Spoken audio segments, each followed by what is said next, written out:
Baik, dan kami telah tersambung dengan Profesor Suparji. Assalamualaikum, Prof. Baik, terima kasih Prof sudah bergabung bersama kami. Kita melihat bagaimana kasus atau kejadian dari kabel Semrawut ini dari sudut hukum, Prof. Kalau sebelum kita misalnya ke kemungkinan dari class of action, saya mungkin akan bicara bagaimana kita melihat ini saling lempar tanggung jawab. Apakah Anda melihat bahwa di sini ada hal seperti itu nampaknya? Ya, saya kira memang pertanggungjawaban ini menjadi bagian penting dan harus secara fair dan objektif siapa yang paling berwenang dalam fasilitas tersebut itu harus bertanggung jawab gitu. Oke. Nah, siapa yang akan dituntut dan konstruksi pasal apa yang bisa digunakan? Setidaknya ada pasal 359 KUHP yang mana ancaman hukumannya adalah maksimal 5 tahun. Disangkakan atau didakwa atau dituntut nanti kepada siapa yang melakukan kelalaian dan menyebabkan kematian orang lain. Baik. Jadi ini harus cari siapa yang paling bertanggung jawab. Kalau 359 diterapkan, bisa juga dituntutkan dengan pasal 55 ayat 1 angka 1 ya KUHP, yang berarti turut serta dalam konteks terjadinya kelalaian menyebabkan kematian. Baik. Nah, kabel Semrawut ini, tinggal ditelusuri siapa dulu yang memasang. Gitu. Baik. Nah, bagaimana operatornya, bagaimana penyelenggaranya, dan terus kemudian siapa pengawas dan sebagainya. Saya kira tidak sulit ya untuk melakukan penyelidikan, mencari siapa yang harus bertanggung jawab. Oke. Tidak jelas itu ada pemiliknya, bukan pemiliknya, ada pemasangnya. Oke. Baik. Jadi sebenarnya kalau kita bicara tadi tidak terlalu sulit ya Prof ya untuk bagaimana menemukan siapa yang harusnya bertanggung jawab seperti itu. Iya, tidak sulit. Oke. Ya, fokusnya jelas, waktunya jelas. Maksudnya tempatnya jelas, tempusnya juga jelas. Artinya kan mudah sekali menentukan siapa yang bertanggung jawab. Sejak kapan kabel itu dipasang? Oleh siapa yang memasang? Di mana saja? Dan siapa yang melakukan perawatan? Kalau saya tafsirkan Prof, berarti penyelenggara, ya provider juga ya, ini mungkin dua pihak yang bisa dibilang paling bertanggung jawab Prof, seperti itu. Ya, karena diduga bahwa memang pihak itulah yang memasang, misalnya seperti itu. Atau tidak pihak-pihak lain juga yang memerintahkan memasang. Atau pihak yang sudah kemudian melakukan pengawasan. Pengawasan. Jadi tidak boleh kita bersifat permisif, tidak boleh bersifat toleran.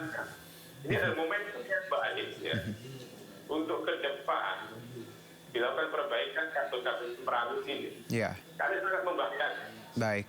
Selain rusak pandangan mata, sudah ternyata membahayakan nyawa dan kesehatan manusia.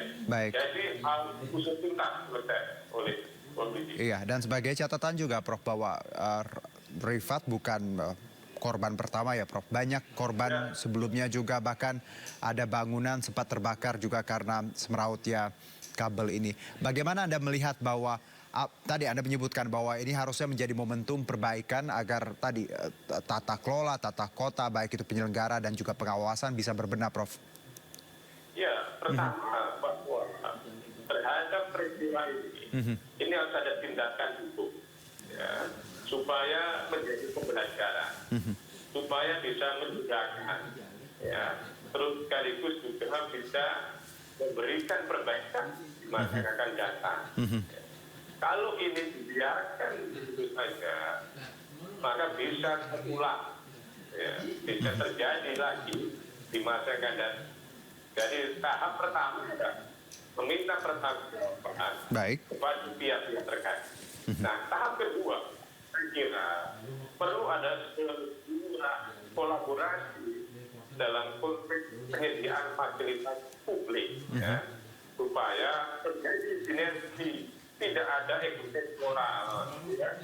Pak masang sendiri, listrik masang sendiri, kabel pemakaian sendiri, kemudian misalnya pembangunan jalan terjadi, sehingga kemudian baru dibangun, dibuat lagi, baru dibangun, dibuat lagi, karena ada perbaikan sektor-sektor yang lain. Jadi membangun kolaborasi, membangun sinergi antar lembaga terkait itu adalah sebuah keniscayaan. Pada sisi yang lain, menurut saya, kabel-kabel yang bawah ini harus ada tindakan. Ya, bagaimana merapikan ini? Apakah di bawah tanah, atau kemudian dibuat yang lebih rapi, gitu. Di jalan-jalan itu penuh dengan keramaian.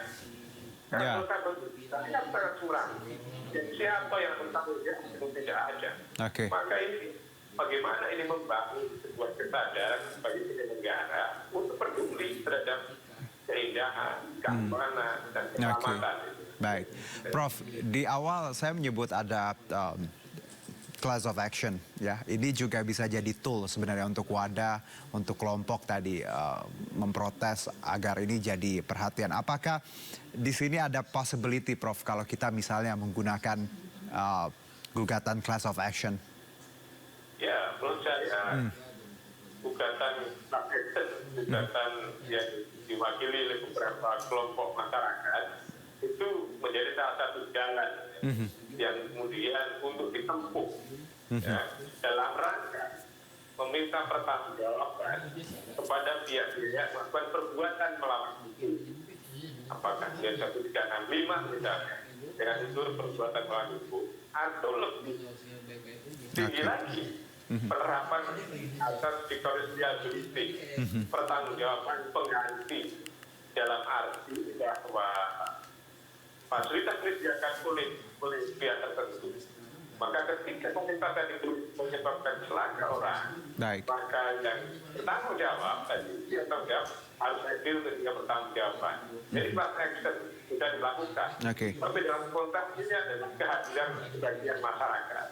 Tapi yang lebih penting lagi adalah kehadiran negara. Polisi melakukan penyelidikan dan penyidikan. Buat jalur itu saya kira bisa ditempuh. Baik.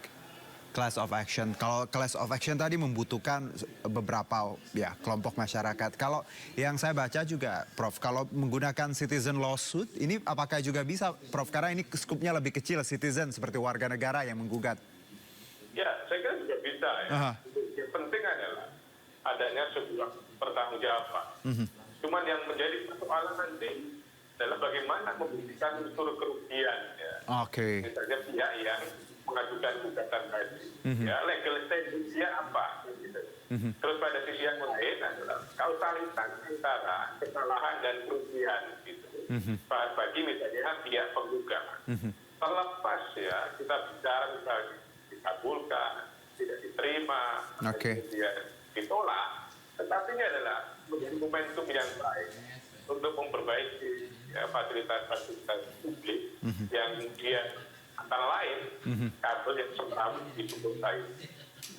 Baik, kalau proses hukum sendiri, Prof, dan saya dengar juga kabarnya pihak keluarga ini dibantu oleh Fakultas Hukum Brawijaya ya untuk bantuan hukum agar tadi hak-haknya juga bisa didapatkan. Bagaimana Anda melihat kekuatan yang dimiliki oleh korban ini? Apakah ada masukan atau insight seperti apa, Prof? Apa yang harus dilakukan agar tadi kasus ini atau kejadian ini bisa dipertanggungjawabkan dengan adil?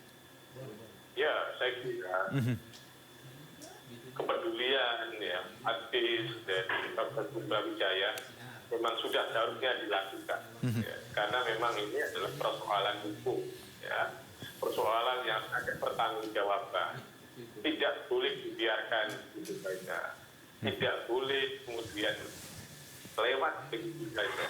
Maka beberapa hal yang perlu dipersiapkan tentunya adalah bagaimana menyiapkan alat bukti, menyiapkan barang bukti, dan kalau mekanisme mediasi juga bisa ditempuh ya, supaya memang terjadi sebuah pemulihan keadilan. Kalau memang ini tidak bisa, maka polisi diharapkan juga bisa hadir untuk melakukan penyelidikan. Apakah ada peristiwa pidana atau tidak? Apakah ini murni sebuah kecelakaan? Itulah pentingnya sebuah penyelidikan.